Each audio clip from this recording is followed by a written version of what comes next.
The thrilling adventures of the Shadow are on the air, brought to you each week at this time by your neighborhood blue coal dealer.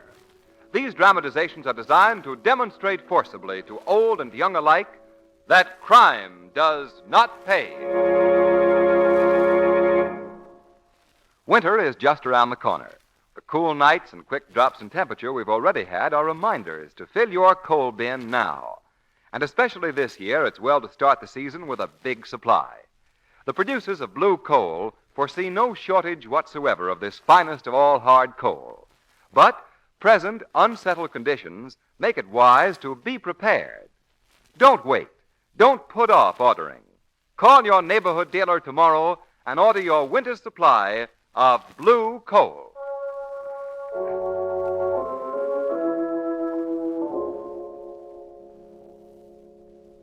The Shadow, mysterious character who aids the forces of law and order, is in reality Lamont Cranston, wealthy young man about town. Several years ago in the Orient, Cranston learned a strange and powerful secret, the secret of hypnotic power to cloud men's minds so that they cannot see him. Cranston's friend and companion, the lovely Margot Lane, is the only person who knows to whom the voice of the invisible Shadow belongs. Today's drama, The Dragon Tongue Murders.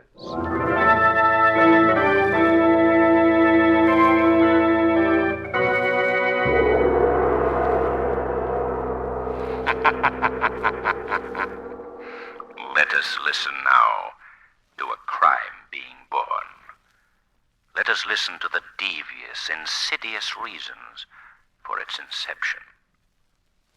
First, let us go to the apartment of one Jerry Post, fashionable young playboy. Jerry Post is entertaining a visitor, an unwelcome visitor. Get me that money. Now, Max, be reasonable. Where can I get $25,000? What about your mother? Ask her for the money. No, my mother doesn't think very much of me. She disapproved of my gambling, and this isn't the first time I've been in a spot. Max, you've got to give me more time. Your time is 10 days from today. Are you going to do something about it? Perhaps things can be arranged. One spoke is in the wheel of fate. One dagger closer to its resting place. Now let us see the second. It is Jerry's sister, Barbara Post, this time. She is talking to her fiancé, Jack Norcott. Jack, how can you treat me this way? Better dry your eyes, Barbara. Tears never move me. But you said you loved me, and you wanted to marry me. You did say that, didn't you? All right, Barbara, all right. Let's be frank about this whole business. My father has warned me that if I were to marry into the Post family, there'd be no more money from him. You told me that you have no money until your mother dies. Now, the best thing for us to do is just forget the whole... No money until my mother dies. What? What did you say? Nothing. Nothing at all. Perhaps things can be arranged. It is said in the Orient that the apple of death falls into 3 equal parts. Let us now taste of the third part. Thomas Miller, twin brother to Mrs. Post, is calling on an old friend, the Oriental merchant Wu Long. And what propitious happening has brought you to my humble shop, honorable sir? My sister returns from the Orient tomorrow, Wulong. With her she brings rare jewel called Light of Orient. Is that not so, Mr. Thomas Miller? How do you know that? I know. 150 years ago, jewel was stolen from sacred temple of Tai-E-La. We of the Wu family have dedicated our lives to its return. Thus far, all have failed. Then perhaps you can succeed where others have failed. I can help you, and you can help me. Continue, honorable sir. I hate my sister. I hate her. All my life she's dominated me. She's been the strong one. I've been the weak. My own twin sister has always been my greatest enemy. It is said that the serpent hates the serpent. When my father died, he left the managing of the estate to her. She's doled out an allowance to me as though I were a poor relation. But with your help, I can change all this. I see. I am to send your twin sister to meet her ancestors. And in return... You will have the jewel, the light of the Orient. I must respectfully beg you to change plan. What? I will not engage in murder of your sister, Mrs. Post. But the jewel. You will get the jewel. Not even for most beautiful, most sacred jewel, Mr. Thomas Miller. All right, Wulong. With your aid or without your aid, perhaps things can be arranged.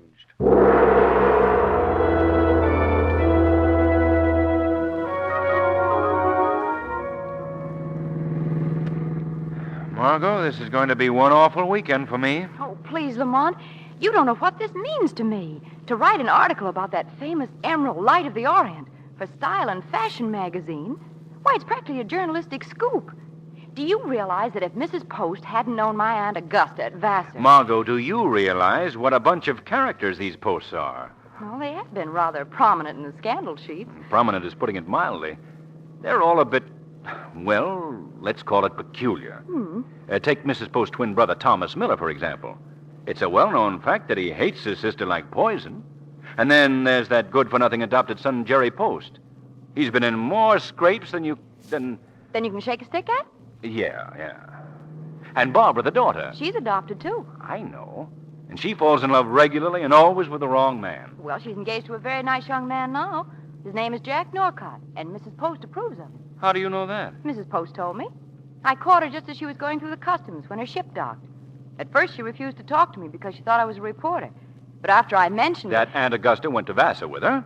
Yes, how'd you know? I'm psychic. Go on. Oh.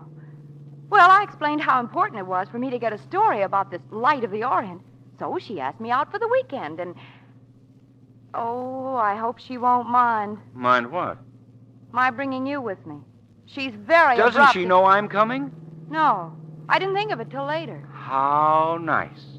Lamont Cranston, the uninvited guest. Miss Lane, I've never seen you before in my life. If you don't leave immediately, I shall feel it my duty to turn you over to the authorities. Huh? You see, Margot? You not only forgot to inform Mrs. Post about my arrival, but you also forgot to tell her you were coming. But Lamont... Now, will you please leave? But don't you remember... There is no need to continue this farce, Miss Lane. Mrs. Post, I'm sorry that you don't remember our meeting at the pier yesterday. Let's go, Lamont. Oh, forgive me, Mrs. Post. Yes, Face Hon. But you surely cannot have forgotten Miss Lane. Everything she has related about meeting at pier yesterday and subsequent invitation is quite true. What? Yes, Face Hon. You're right. That's quite true. You see, I suffer from lapse of memory at times. Please make yourselves at home here. Face Hon, my companion, will show you to your rooms. Please forgive me. Well, what do you say, Lamont? Shall we stay or not? Well, Please stay. There is much danger, and I fear for my mistress' life. Danger? Mr. Cranston, there are several who will profit by my mistress' death. Both her adopted children, Mr. Jerry and Miss Barbara, need money, and my mistress has refused. Only by her death can money be obtained through legacy. And the uncle, what's his name? Thomas Miller. Yes, what about him? He, too, has quarreled with my mistress and has refused even to stay in the same house with her.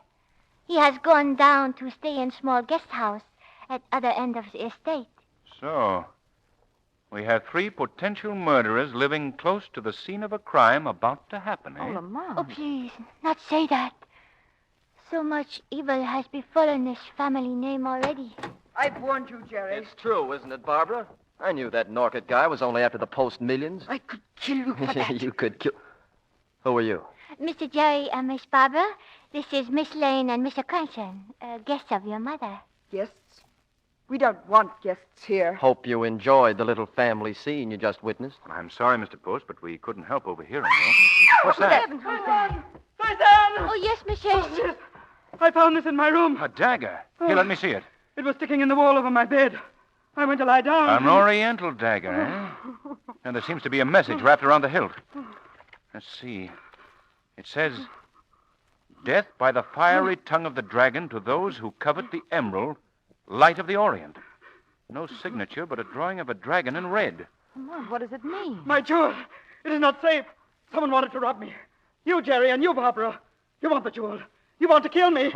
You both threaten me. Don't be preposterous, Mother. Stop it, you're hysterical. My mistress, do you not believe legend? Death to those who covet the jewel. You do not covet the emerald. It is yours already. Hence you are quite safe. Safe? You're sure, Payson? I will protect you, mistress, with my life. Touching little scene, isn't it? Yes, Mr. Post. I think it is. You know, Margot, this may turn out to be a very exciting weekend after all.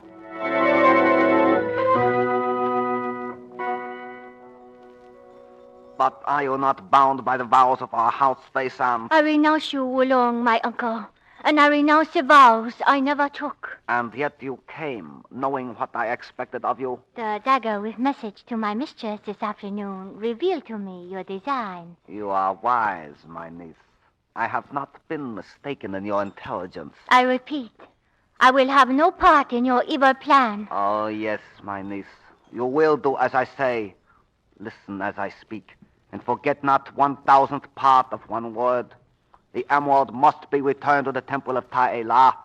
The Post family must die to wipe out the curse of alien hands which have defiled it by their touch. Oh, no. No, I will not do it. My niece, Payson, you will do this deed, or the fiery tongue of the dragon will wipe your insignificant shadow from the green, unpleasant earth. No. No. Oh, you weep, Payson. Tears betoken acquiescence. Yes, you will do as I say.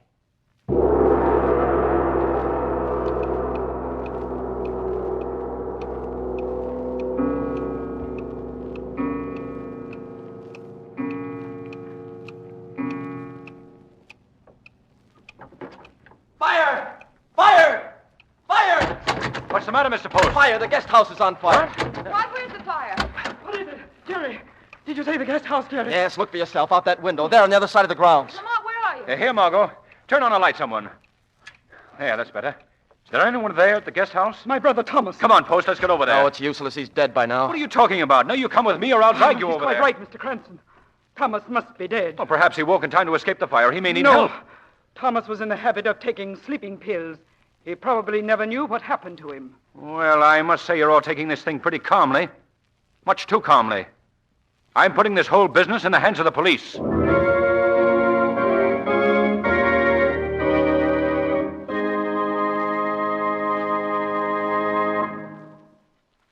We pause briefly before we start the second act.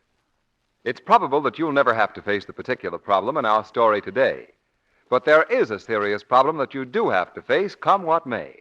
And that's the problem of keeping warm this winter. Well, heat your home with blue coal, and then you can smile with satisfaction while the cold winds blow. Because with blue coal, you'll enjoy comfortable, even warmth throughout the house, no matter how fierce and biting the weather outside. Blue coal, you know, is the finest of Pennsylvania hard coal. It's delivered to your home in exactly the proper size for your heating plant. So blue coal gives you safe, efficient, and economical heat. It's easy to heat with blue coal, and especially if you have the new deluxe blue coal heat regulator. Every home should have one. It's as easy to operate as your electric toaster. It automatically opens and closes the dampers on your furnace and keeps every room at an even temperature at all times. Ask for a free demonstration of the blue coal heat regulator in your own home. And remember the name, blue coal. Blue coal is color marked for your protection with a harmless blue tint. Call your reliable neighborhood dealer tomorrow. He is listed under the words blue coal in your classified phone directory. And now, back to the shadow.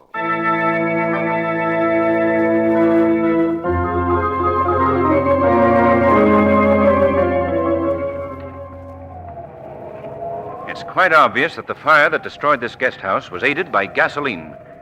And it is my belief that murder has been done. If what you say is true, Mr. Cranston, it's a matter for the police and no business of yours. Commissioner Weston has been sent for, Mr. Post. But until he arrives, I'm taking over as his deputy. Now, Mrs. Post, will you be so kind as to tell me why you were fully dressed at 4 o'clock in the morning? I must have fallen asleep with my clothes on. You'll just have to take my word for My it. mother is protecting Faison.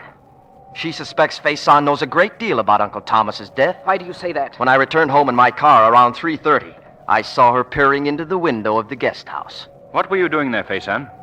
That Mr. Cranston, I will not answer. Well, answer it or not, Fay-San, this definitely puts you on our list of suspects. Mr. Post. Yes? Did you get out of your car when you saw Fay-San? No, I didn't. Not till I got to the front of the main house. I see. These tire tracks that lead up to the guest house were made by the tires of your car, Mr. Post. I found them earlier and traced them to you. Also, you will see the imprint of a man's shoe in the soft earth under what was once the side window of the guest house. I've also traced that to you. How do you explain it? I can't explain it. I don't know. I may have stopped after all. I don't remember. Hello there! Barbara and Jack Norcott. Where have you been all night? It's really my fault, Mrs. Post. We ran out of gas over on the Island Road at about 2 o'clock. Yes, it took us hours to find a filling station. Say, looks like there's some excitement around here while I was gone. Miss Post, don't you know what has happened? Barbara, Uncle Thomas is dead. Dead? Yeah, burned to death in the guest house. Might as well tell you, dear sister, that we're all under suspicion. Suspicion? Why, I wasn't anywhere near here when the fire started. That's it, dear sister. Establish your alibi. Why, it's no alibi. We ran out of gas, as we said, and we couldn't find a filling station. Miss Post, isn't that a stain of gasoline on your coat? Huh? It still smells quite plainly of gasoline. Why, yes. Yes, you see, when I helped Jack carry the gas back to the car, some spilled on my coat. That's very interesting, Miss Post, because gasoline was used to start the fire that caused your uncle's death. I'm holding you also as a suspect. This whole thing has Commissioner Weston confused, Margot. Well, I can understand that, Lamont. He says Mrs. Post is the logical victim. Everyone had a motive to kill her, but she turns up as one of the suspects. I'll have to agree with him on that, too, Lamont. Perhaps, Margot, some of this puzzle might be unraveled if the shadow paid Mrs. Post a visit. Tell me, Fay-San, what were you doing at the guest house when Jerry saw you peering in one of the windows? Since you commanded, my mistress, I will tell you.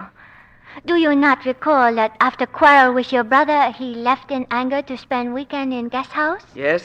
Then telephone call came from him asking you to come last night as he had matter of great importance to discuss. Later, I fear he might do you great harm, so I went in search of you. Oh, yes.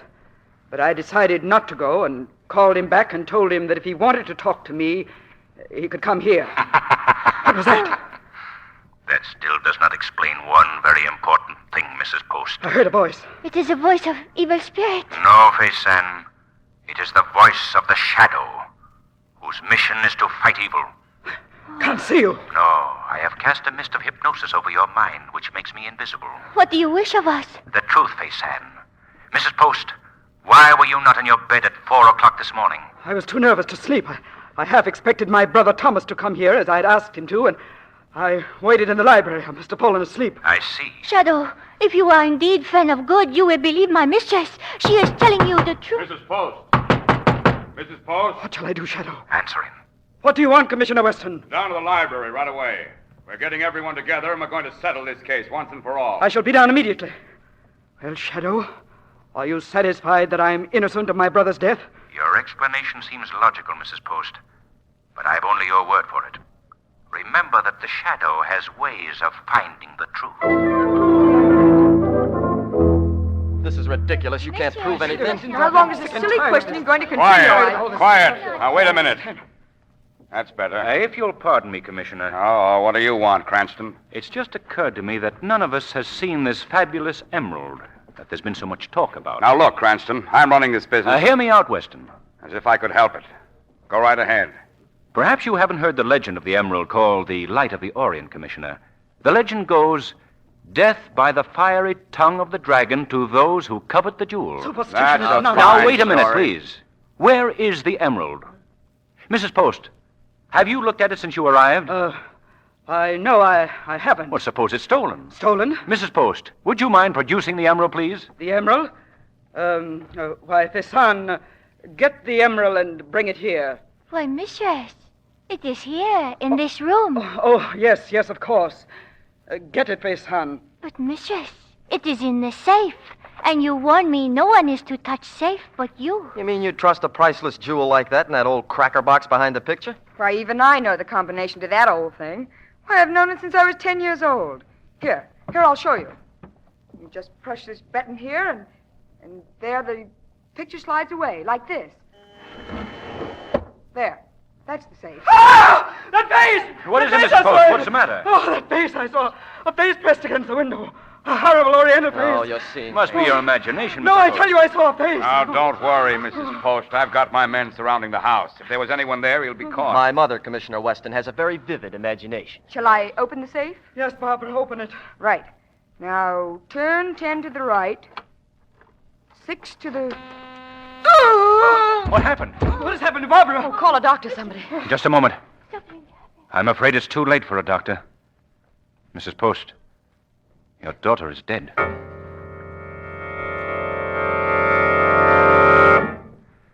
We examined the safe, Margot, and found it to be some sort of a burglar catching device that got Barbara Post when she worked the combination. The purpose of the burglar catcher was to send in an alarm and hold the criminal until the police came. But she was killed by it. Well, the doctor said death was caused more by heart failure than the shock she received. Well, why didn't Mrs. Post warn her? Or have her turn off that burglar catcher when she opened the safe? Well, that's what's got Weston up a tree. Mrs. Post disclaimed any knowledge of the device that killed her daughter. That doesn't seem likely. No, it doesn't. It's true, nevertheless. That occurrence proves something to me that's been bothering me ever since we came here. What's that, Lamont? I can't tell you just now, Margot, because I've work to do. Tonight, the Shadow is going to force the murderer to strike again to cover up his tracks.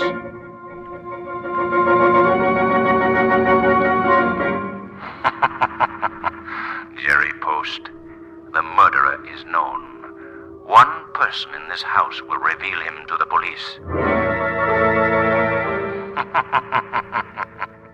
Mrs. Post, the conscience of the one person who can point to the real murderer will cause the capture of the killer.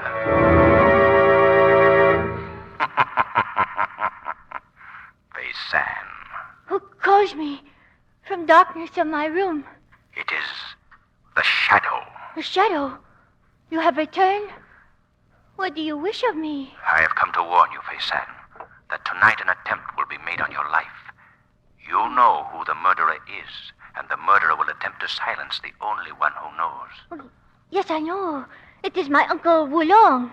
He has been here tonight. My mistress saw his face at window. He has vowed to kill his family and regain the jewel for the temple of Taela. He will try to kill me because I will not help him. No, Faison, you're not telling the truth.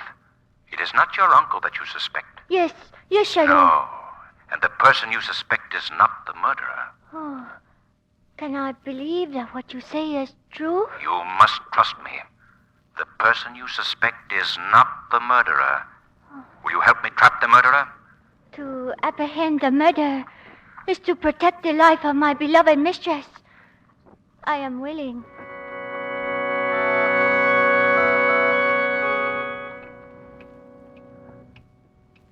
We have waited at least an hour, Shadow, here in darkness, and no one has come. Quiet.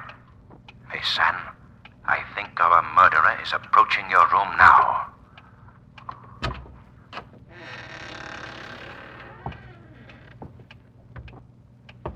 My friend, you will not kill again. Drop that dagger. Drop it, I say. That's better. Now, Faison, turn on the lights. Let's have a look at the murderer. Oh! Mr. Post, my mistress! Oh, no, Shadow. You told me the person I suspect was not the murderer.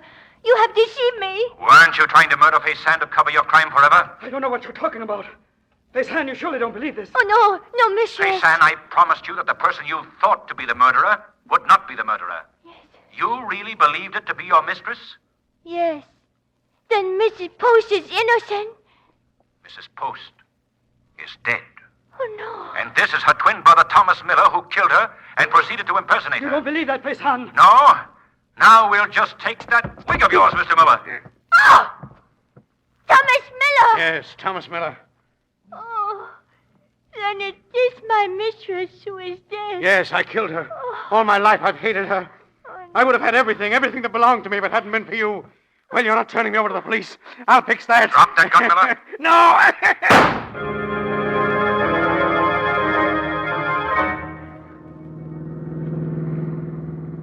So you see, Margot, Mrs. Post was murdered by her twin brother before we got there. Later, he destroyed her body in the fire. And it was really Thomas Miller, posing as his twin sister, who met us at the door when we arrived. Yes, Margot. That's why you get the cold reception.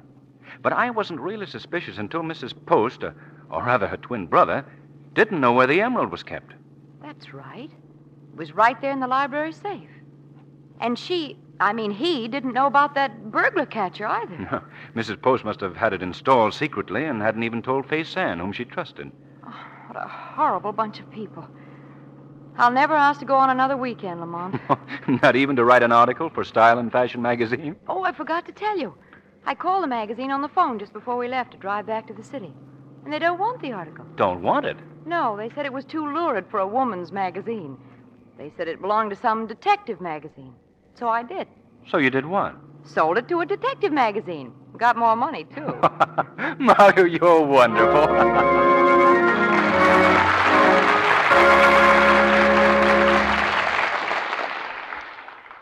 In a moment, you'll hear an episode from real life proving that crime does not pay.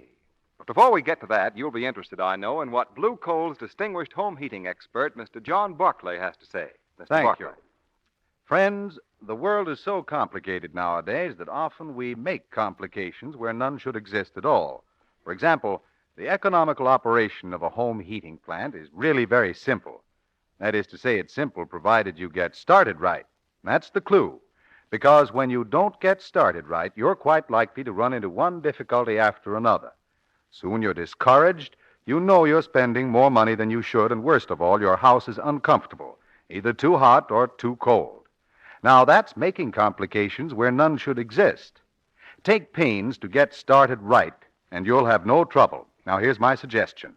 Call your reliable Blue Coal dealer, and he'll send an expert John Barclay trained serviceman to your home at no charge. He'll check your heating plant thoroughly and start you on a comfortable and economical season. Call him tomorrow before cold weather is upon us. You'll be delighted to discover how much easier and how much more efficient it is to heat your home the easy Blue Coal way.